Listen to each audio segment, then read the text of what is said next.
इस विधानसभा चुनाव में कुछ ही समय बाकी है। यही वजह है कि लगभग हर राजनीतिक दल अपने अपने हिसाब से अपनी अपनी गोटियां सेट करने में लगा हुआ है। फिलहाल हमारे साथ में आज वार्ता करने के लिए एक बार फिर से मौजूद हैं नीरज सोढ़ी जी, वरिष्ठ सपा नेता। उनसे जानने की कोशिश होगी क्या कुछ परिदृश्य इस वक्त जो है देश भर में है और क्या कहानी 2022 में रहने वाली है। जी सर।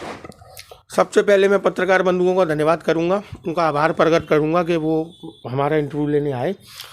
सोढ़ी जी, शुरुआत वहीं से करते हैं। प्रधानमंत्री ने कहा, जो इशारा कहीं ना कहीं सपा की तरफ था, कि लाल टोपी वाले रेड अलर्ट हैं, क्या कहेंगे? प्रधानमंत्री जी, माननीय प्रधानमंत्री जी, माननीय योगी जी, ये बीजेपी पूरी इतनी डर गई है कि लाल टोपी वाले जनता के लिए नुकसानदायक नहीं है, बीजेपी के लिए नुकसानदायक है। क्योंकि जनता का तो सपोर्ट कर रहे हैं जो बीजेपी गलत अंड काम कर रही है, जो काम नहीं कर रही है, महंगाई बढ़ा रही है, पेट्रोल यहाँ ला रही है, गैस यहाँ ला रही है, हम आगे इनको कम कर देंगे, हमारी सत्ता बनने वाली है। तो ये बीजेपी को डर लग गया, ये माननीय मोदी जी को डर लग गया कि ये लाल टोपी वाले अगर आ गए तो हमारा सफाया कर देंगे। बिल्कुल सोढ़ी जी, दूसरा सवाल ये है, क्योंकि जो नुकसान हो सकता था भारतीय जनता पार्टी को चुनाव में, ये माना जा रहा था, लेकिन उन्होंने किसानों को भी कहीं ना कहीं मना लिया और राकेश टिकैत सहित तमाम जो किसान हैं वो अब घर वापसी कर रहे हैं। क्या कहेंगे? सर, भाई साहब, मैं आपसे ये जानना चाहता हूँ कि इतने दिनों के बाद ये चुनावों के मुद्दे पे आगे इन्होंने किसानों का मुद्दा पूरा क्लियर कर दिया। ये जैसे चुनाव हट जाएंगे फिर करेंगे। ये तो वो सरदार कौम थी और जाट कौम थी जो टिकी हुई थी वहाँ पे बॉर्डरों पे। इतने साल, इतने महीनों तक का राशन कहाँ से आया? सरदारों ने प्रोवाइड किया। वहाँ के लोग, जब हम हटे हैं तो वहाँ से तुम राशन में 1-1 किलो चावल, 1-1 किलो चावल से क्या पेट भर जाता आदमी का? अरे मोदी जी मत लो भाव, ये बीजेपी वाले जितने भी हैं ये सब ड्रामाखोर हैं, ये इतना ड्रामेबाज हैं, ये कुछ भी करा सकते हैं, ये चाहें तो कुछ भी करा सकते हैं, ये बहुत बड़े ड्रामाखोर हैं। जी, ये बिल्कुल सही जा रहा है। जो चुनाव की दिशा है वो लगभग जो चुनाव होने वाला है वो बीजेपी वर्सेस सपा होने वाला है। आप किस तरह से देखते हैं, कहाँ पर समाजवादी पार्टी खड़ी है इस समय? पत्रकार साहब, हम इसमें कोई कंफ्यूजन इफ एंड बट नहीं करना चाहते। माननीय हमारे राष्ट्रीय अध्यक्ष अखिलेश यादव जी चीफ मिनिस्टर की कुर्सी पे 2022 में बैठ चुके हैं। जनता ने उन्हें अभी से बैठा दिया है, उनके सर पे ताज जनता ने अभी से धर दिया। बीजेपी की टांगें हिल गई हैं, जड़ें हिल गई हैं, वो घबरा चुके हैं कि अब ये क्या होगा। हम चुनाव जीत चुके हैं, आज की तारीख में भी हमें जनता ने चुनाव जिता दिया। पिछली बार गठबंधन का जो एक्सपेरिमेंट था वो किया था, इस बार भी गठबंधन का एक्सपेरिमेंट हो रहा है। आपको लगता है कि इस बार सफलता जो है आपके इससे आएगी? मैंने आपसे एक ही बात कह दी कि हमारे चीफ मिनिस्टर 2022 में अखिलेश यादव बन चुके हैं, जनता ने बना दिए। तो सर्वे आप भी देख चुके होगे, आप भी जगह जगह घूमते होगे कि जनता बीजेपी से इतनी त्रस्त आ चुकी है कि उनको कोई विकल्प नहीं है। हमसे अच्छा विकल्प उनके पास कोई नहीं है, क्योंकि हमारे माननीय राष्ट्रीय अध्यक्ष जी ने 5 साल के अंदर काम करके दिखाया है।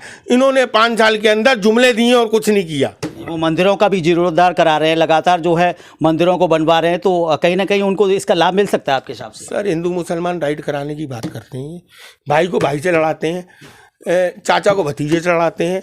ये सब ये बीजेपी के फंडे हैं, ये जुल्म है उनके। ये जुल्मों से अब जनता नहीं, इनके जुल्मों में अब जनता नहीं आ गई। जितना आना था बेचारी भोली वाली जनता आ गई। अब जनता बिल्कुल समझ चुकी है। जनता ने स्पष्ट कर दिया कि हम सिर्फ माननीय राष्ट्रीय अध्यक्ष जी को चीफ मिनिस्टर बनाएंगे। सर, ओपिनियन हर किसी का होता है, लेकिन बतौर नीरज सोढ़ी, अगर आप का ओपिनियन अगर देखा जाए तो किस तरह की तस्वीर जो है वो इस बार रहेगी? देखिए सर, मैं आपसे कह रहा हूँ कि हम पूर्ण बहुमत की सत्ता बना के लेके जाएंगे।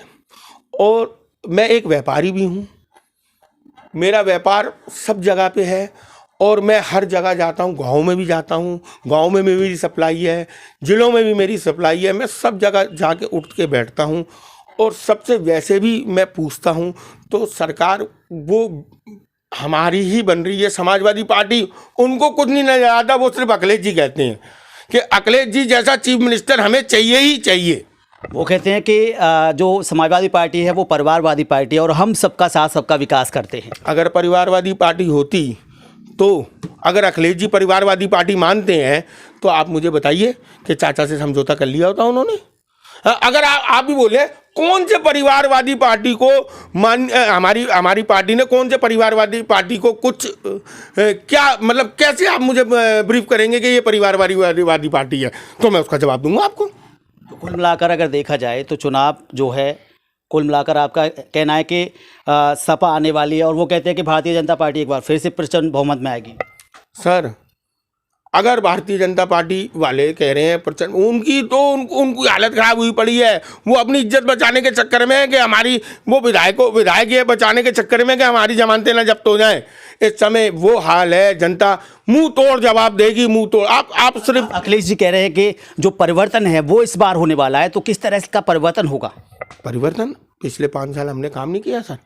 आप हमारे मुख्यमंत्री माननीय अखिलेश यादव जी ने जो काम किया है वो आप योगी जी से तुलना कर लीजिए, और उससे 100 गुना बेहतर अब इस सत्ता में हम काम करेंगे।